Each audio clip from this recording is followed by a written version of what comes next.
chronique du patrimoine.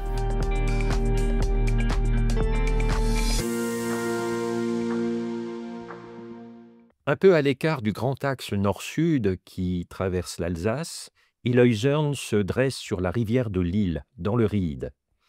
Le village a été complètement détruit pendant les combats de l'hiver 1944-1945. L'église, qui se dresse en son centre, à côté d'un célèbre restaurant, est un petit chef-d'œuvre de l'art sacré du XXe siècle. Elle a été consacrée en 1958 par Monseigneur Jean-Julien Weber. Quand on pénètre dans la nef, tout est harmonie. La lumière entre par 25 baies en dalles de verre à l'ouest et par un second mur limité au chœur à l'est. De fins piliers en béton soutiennent le plafond, dont les voûtins perpendiculaires à l'axe de l'église scandent le regard jusqu'au sanctuaire.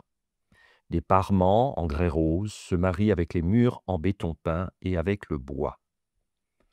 Harmonie, confort des yeux, sérénité de l'esprit.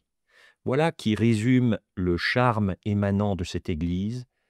Elle est l'œuvre de l'architecte Pilon et ornée des vitraux de l'atelier parisien des artisans du sanctuaire, à partir des dessins de Pierre Potet et d'Yvonne Argan.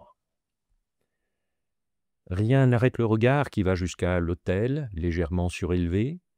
Le sanctuaire est délimité par une barrière très fine, linéaire, et sur le mur du chevet, depuis quelques années, une crucifixion contemporaine, due à l'artiste Christophe Baron, se développe sur plusieurs madriers en bois peint.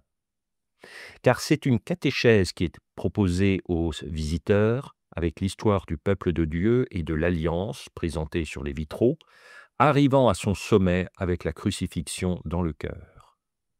Et petit détail, vous remarquerez en sortant que le clocher n'est pas surmonté d'un traditionnel coq, mais d'un poisson en fer forgé, pour rappeler que le village a été fondé par des pêcheurs et des bateliers.